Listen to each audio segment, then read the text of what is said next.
याद रखिएगा, digital marketing एक ऐसी फील्ड है जिसमें बच्चा मिलियनर बैठा हुआ पाकिस्तान में।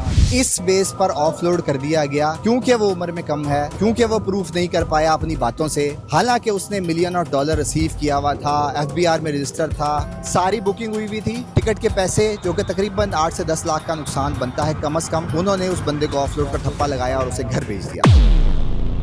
आज वही शख्स मलेशिया में कंपनी खोल के बैठा है। वही लाखों डॉलर जो पाकिस्तान में मंगवा रहा था, आज वो मलेशिया में मंगवा रहा है। तो नुकसान किसने किया? पाकिस्तान ने किया। आज मैं मौजूद हूँ बैंकॉक में। पिछले हफ्ते मेरा आना हुआ। बैंकॉक आने की स्टोरी बड़ी इंटरेस्टिंग है और एक मैसेज भी है इस वीडियो में। मैसेज ये है कि बहुत सारे लोग, बहुत सारी कम्युनिटी पाकिस्तान को सर्व कर रही है, मिलियन ऑफ डॉलर लेकर आ रही है पाकिस्तान में, पर उसके बाद उन लोगों के साथ कुछ ऐसा होता है, पाकिस्तान उनके दिल से उतर जाता है और फिर वो दोबारा कभी पाकिस्तान आना ही नहीं चाहते। तो वाकया कुछ यूँ है, मेरी फ़्लाइट थी पाकिस्तान से बैंकॉक की, तो मेरे साथ मेरी फील्ड के ही जो है वो एक दोस्त ही मौजूद थे, तो हम दोनों ने साथ फ्लाई करना था। और वो दोस्त हमारी ऑनलाइन इंडस्ट्री से रिलेटेड ही हैं, लाखों डॉलर पाकिस्तान ला चुके हैं और फ्यूचर में भी मिलियन डॉलर लेकर आने थे अगर अल्लाह ने चाहा तो। अब हुआ ये कि पहली दफ़ा वो मलेशिया गया, घूमा फिरा, वापस आया, देख के आया क्या प्रोसेस है, अपने आप को कैसे अपस्केल करना है, होके पाकिस्तान आ गया। अच्छा, इसके साथ एक और कहानी भी है। तकरीबन कोई 2-3 महीने पहले की बात है कि वही सेम शख्स की कराची से फ़्लाइट थी, वो कराची गया और कराची जाने के बाद क्योंकि वहाँ पर डिपार्टमेंट ने कहा कि जी कराची आपका शहर नहीं है, आपने शहर से जाए। उसने कहा कि मैं ऑलरेडी जा चुका हूँ।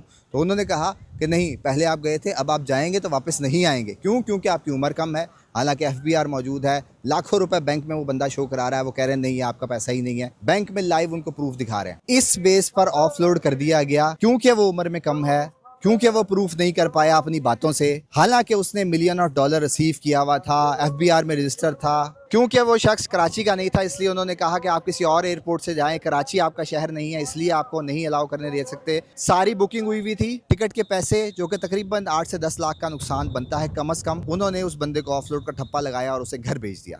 तो हुआ कुछ यूँ कि हमें एयरपोर्ट पर रोक लिया गया और मेरे साथ शायद उनका बर्ताव उस तरह का नहीं था, पर उसके साथ कुछ अच्छा नहीं था। उसकी वजह ये थी कि क्योंकि उसके इतने ज़्यादा विजिट नहीं थे, उसका पासपोर्ट भरा हुआ नहीं था, या वो एज में कम था, इसलिए सबसे ज़्यादा डाउट हो रहा था।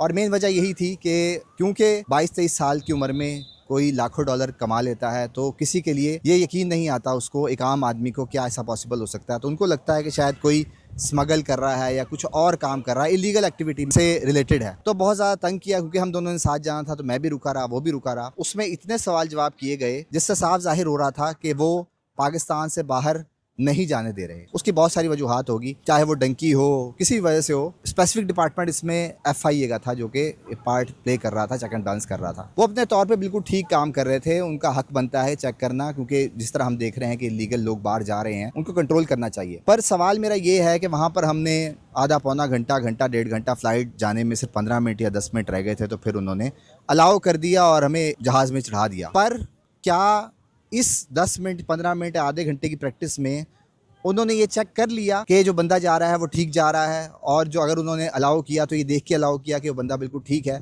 जो कि मेरे ख्याल में इम्पॉसिबल है। ऐसा हो नहीं सकता कि थोड़ी सी देर में किसी को आप जज कर ले और आपको अंदाज़ा हो जाए ये बंदा बिल्कुल ठीक है, इसे फ्लाई करने दो। इन शॉर्ट, वो बंदा पाकिस्तान से निकल आया और आज वो उस सिस्टम से इतना मुतफक्किर हो गया है कि वो पाकिस्तान जाने को दोबारा तैयार नहीं है। क्यों? सिर्फ और सिर्फ उस आधे 1 घंटे की एक्टिविटी को देखते हुए जो उसके साथ वहाँ हुआ, वो कहता है कि आइंदा मुझे पाकिस्तान आना ही नहीं है। और उसके बाद फिर तीसरी दफ़ा जब जा रहा है तो फिर उसको तंग किया जा रहा है, फिर कहा जा रहा है कि नहीं हमें यकीन नहीं आ रहा, फिर वही डाउट का इजहार किया जा रहा। तो मतलब क्या है कि अगर पहली दफ़ा हो तो चलो फिर भी समझ आती, तीसरी दफ़ा जो है वो इतना तंग किया, आखिरकार बंदा जिद होके इस बात पे बजिद हो गया कि आइंदा मैंने पाकिस्तान आना ही नहीं है, ये ऐसा मुल्क ही नहीं है रहने वाला, मैं अपने मुल्क से नहीं जा सकता। और जब वो मलेशिया जाता है और वहाँ जाके उन्हें वेलकम करते हैं लोग और उसको इतना प्रोटोकॉल देते हैं जो कि हमें एक्सपेक्ट करना चाहिए पाकिस्तान से, वो हमें कोई तीसरा मुल्क दे रहा होता है।